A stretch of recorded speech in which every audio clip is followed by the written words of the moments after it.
Hello दोस्तों, नमस्कार। स्वागत है आप सभी का आपके अपने न्यूज़ चैनल में। दोस्तों, बहुत ही बड़ी बड़ी खबरें निकल कर आ रही हैं जो कि आप सभी के लिए बहुत ही ज़्यादा महत्वपूर्ण होने वाली है।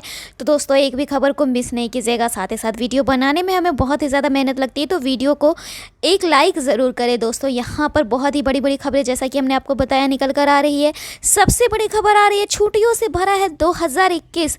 कितनी छुट्टियाँ हैं उसमें, यह भी हम आपको बताएंगे। साथ ही साथ पेट्रोल डीजल के दाम के बारे में बताएंगे।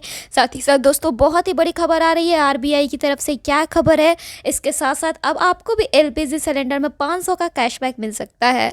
कैसे मिलेगा, यह भी हम आपको बताएंगे। तो चलिए शुरू करते हैं आज की महत्वपूर्ण खबरों को। तो दोस्तों, सबसे पहले मैं आपको बता दूं, यूपी से बहुत ही बड़ी खबर निकल कर आ रही है। क्या आ रही है, चलिए देखते हैं उसे भी। तो यूपी में अगर आप अंतर धार्मिक शादी कर रहे हैं तो पहले से आप एक काम कर लें, वरना आपको मुश्किल हो सकती है। यूपी के धर्म परिवर्तन प्रतिषेध कानून में धर्म परिवर्तन और शादी को लेकर अहम बातें कही गई है और नए प्रावधान भी किए गए हैं। आइए जानते हैं कि अगर आप यूपी में अंतरधार्मिक शादी करना चाहते हैं तो आपको इसके लिए क्या करना होगा। तो दोस्तों, मैं आपको बता दूं, उत्तर प्रदेश की राजधानी लखनऊ में आपसी सहमति से हो रही एक अंतरधार्मिक शादी को पुलिस ने रुकवा दिया। पुलिस ने मीडिया से ज्यादा कुछ नहीं कहा, लेकिन दोनों पक्षों को थाने बुलाकर यूपी में लागू किए गए उत्तर प्रदेश विधि विरुद्ध धर्म सब परिवर्तन प्रतिषेध कानून की जानकारी दी और उन्हें डीएम से शादी की अनुमति लेने के लिए कहा। ऐसा इसलिए हुआ कि शादी करने वाले पक्ष को नए कानून को जानकारी नहीं थी। आइए जानते हैं क्या है नई कानून। तो यूपी सरकार ने 24 नवंबर को धर्म परिवर्तन प्रतिषेध अध्यादेश को मंजूरी दी थी और बाद में राज्यपाल ने शादी अध्यादेश को कानून के रूप में मान्यता दे दी। यह नया कानून प्रदेश में लागू हो गया। इसमें धर्म परिवर्तन को लेकर महत्वपूर्ण बिंदु शामिल किए गए हैं।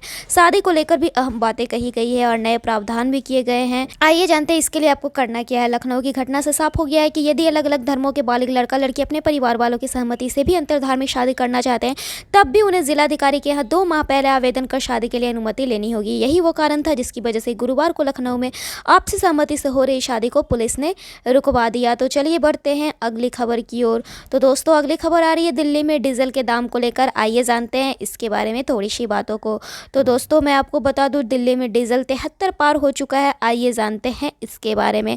आपको मैं बता दूं, पेट्रोल और डीजल के दाम में बढ़ोतरी हुई। तेल कंपनियों ने पेट्रोल के दाम में 20 पैसे तो डीजल के दाम में 23 पैसे की बढ़ोतरी की। दिल्ली में शुक्रवार को पेट्रोल 82.86 रुपये पर तो डीजल 73.07 रुपये लीटर पर चला गया। वहीं दोस्तों, अगली बड़ी खबर आ रही है कॉन्टैक्टलेस कार्ड को लेकर। आइए जानते हैं दोस्तों, कॉन्टैक्टलेस कार्ड पेमेंट की सीमा 5000 है। आइए जानते हैं आरबीआई ने कौन कौन सी बड़ी बातें कही है। आरबीआई के मौद्रिक नीति कमेटी की 3 दिवसीय बैठक के नज़दीकी आ गए हैं। आरबीआई के गवर्नर शक्तिकांत दास ने मौद्रिक नीति समीक्षा की घोषणा कर दी है। आइए जानते हैं कि कमेटी की बैठक के प्रमुख नतीजे क्या रहे। अपनी मौद्रिक नीति समीक्षा में रिजर्व बैंक ने ब्याज दरों में कोई बदलाव नहीं किया है, यानी आम लोगों को उनके लोन ईएमआई पर राहत नहीं मिली है। रिजर्व बैंक ने रेपो रेट में 4% और रिवर्स रेपो रेट को 3.35% पर बरकरार रखा है।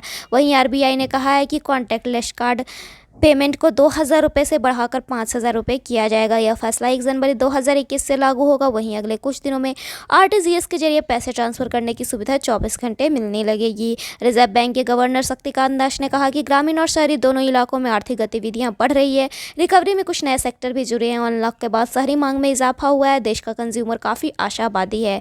वहीं शक्तिकांत दास ने यह भी कहा कि देश में महंगाई की दर और भी ऊँची बने रहने की आशंका है। वहीं दोस्तों, मौद्रिक नीति की घोषणा करते हुए आरबीआई के गवर्नर शक्तिकांत दास ने कहा कि देश के सभी कमर्शियल और कोऑपरेटिव बैंकों से कहा गया है कि वे वित्त वर्ष 2021 के लिए लाभांश की घोषणा नहीं करें। वहीं दोस्तों, आरबीआई ने एक और प्रमुख ऐलान किया है। क्या है यह ऐलान, चलिए देखते हैं। तो आरबीआई ने कहा है कि अगर बैंक आपको सड़े गले नोट देती है तो क्या होने जा रहा है। आइए जानते हैं इसके बारे में। क्या है इसके लिए आपको अधिकार। यह समस्या आम हो गई है कि जिसका सामना अक्सर आपको भी करना पड़ता होगा। जब बैंक कैशियर या एटीएम से गंदे नोट आपके हाथों में पहुंचते होंगे, आप कैशियर से सॉइल्ड नोट बदलने के लिए भी कहते होंगे, मगर कैश काउंटर की बात करते हैं तो कैश काउंटर पर यह कहकर टरका दिया जाता है कि सब चलता है या फिर नोट है ही नहीं। एटीएम से निकले नोट लेने के लिए आप मजबूर रहते हैं, मगर आपको यह बात जानकर हैरानी होगी कि बैंकों द्वारा आपको सड़े गले गंदे कटे फटे नोट नहीं देना चाहिए, क्योंकि रिजर्व बैंक के निर्देशानुसार सॉइल्ड नोट बैंकों द्वारा ग्राहक को नहीं दिया जाना चाहिए। ऐसा करने पर बैंकों पर दंड का भी प्रावधान। जल्दी से जल्दी आप इस बात को जान लीजिए कि आप आसानी से इस पर कैश कर सकते हैं। वहीं दोस्तों अगली बड़ी खबर आ रही है जो कि आप सभी के लिए जानना ज़रूरी है एलपीजी के प्राइस को लेकर। आइए जानते हैं एलपीजी की कीमतों के बारे में। तो दोस्तों मैं आपको बता दूं 50 रुपये महंगा हो चुका है रसोई गैस एलपीजी सिलेंडर। आइए जानते हैं इसके बारे में। तो दोस्तों मैं आपको बता दूं गैर सब्सिडी वाले एलपीजी गैस सिलेंडर के दाम बढ़ गए हैं। आईओसी ने दिसंबर के लिए गैस की कीमतें जारी कर दी हैं। गैर सब्सिडी वाले एलपीजी सिलेंडर की कीमत देश भर में 50 रुपये बढ़ा दी गई है। 5 महीनों के बाद ये पहली बार है कि बिना सब्सिडी वाले एलपीजी सिलेंडर की कीमतें बढ़ाई गई है। वहीं दोस्तों अगली बड़ी खबर आ रही है जो कि आप सभी के लिए जानना ज़रूरी है। किस तरीके से एलपीजी सिलेंडर से आप 500 रुपये तक का कैशबैक ले सकते हैं। आइए जानते हैं इसके बारे में भी। तो आपको बताते चले कि पेटीएम अपने ग्राहकों को बुकिंग के लिए प्रमोट करने के लिए ऑफर चला रही है। पहली बार गैस बुक कराने के लिए भी ऑफर चलाई है। आइए जानते हैं इसके बारे में।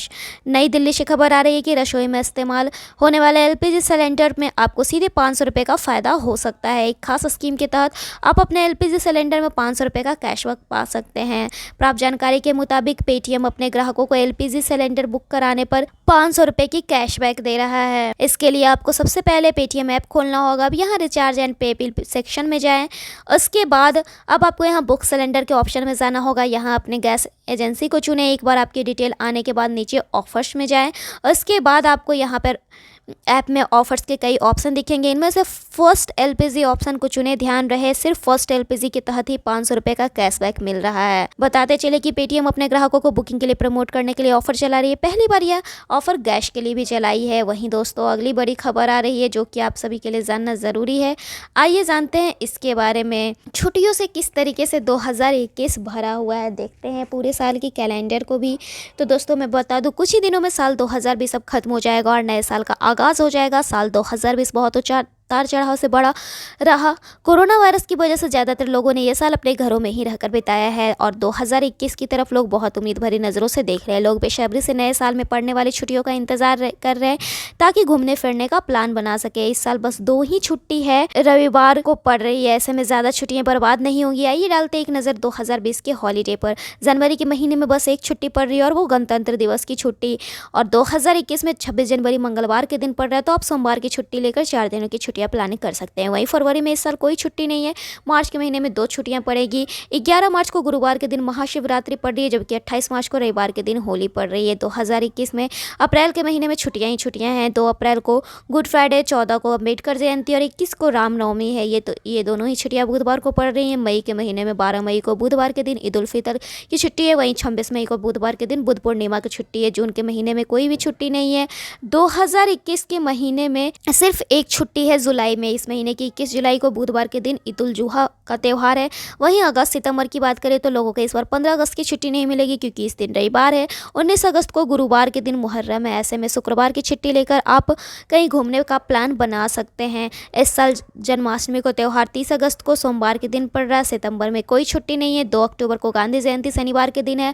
7 अक्टूबर की बात करते हैं तो 7 अक्टूबर को गुरुवार के दिन अग्रसेन जयंती है। 15 अक्टूबर को शुक्रवार के दिन दशहरे का त्यौहार है। इस हफ्ते आप 3 दिन की छुट्टियों की योजना बना सकते हैं। 19 अक्टूबर को मंगलवार के दिन ईद ए मिलाद है और 20 अक्टूबर को बुधवार के दिन महर्षि वाल्मीकि जयंती है। वहीं अगर बात करते हैं तो नवंबर और दिसंबर में 2021 में दिवाली का त्यौहार 4 नवंबर को गुरुवार के दिन पड़ेगा। इस हफ्ते भी आप शुक्रवार की छुट्टी लेकर कहीं 4 दिनों के लिए जा सकते हैं।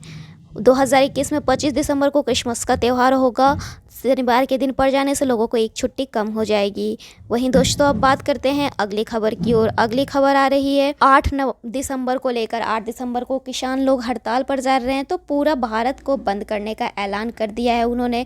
यानी 8 दिसंबर को भारत बंद रहेगा। तो अगर आपको उस दिन कोई भी काम है तो जल्दी से जल्दी आप उसे निपटा लीजिए। वहीं दोस्तों अगली खबर आ रही है भारत के मामले में ब्रिटिश सांसदों का दखल हो चुका है। राष्ट्रमंडल सचिव से दबाव बनाने की मांग की जा रही है। नए कृषि कानूनों के खिलाफ दिल्ली में चल रहे किसान आंदोलन को लेकर बहुत ही बड़ी खबरें आ रही है जिसमें पहले तो कनाडा बीच में पड़ा, अब फिर ब्रिटिश भी बीच में पड़ने जा रहा है। पंजाब विधानसभा में इन कानूनों के खिलाफ बिल पास कर दिया गया और वहां इसके खिलाफ इस्तीफे भी हो रहे हैं। तो फिलहाल इस वीडियो में इतना ही। ऐसे ही खबरों के लिए बने रहिए हमारे चैनल के साथ। Then bye and thanks for watching this video.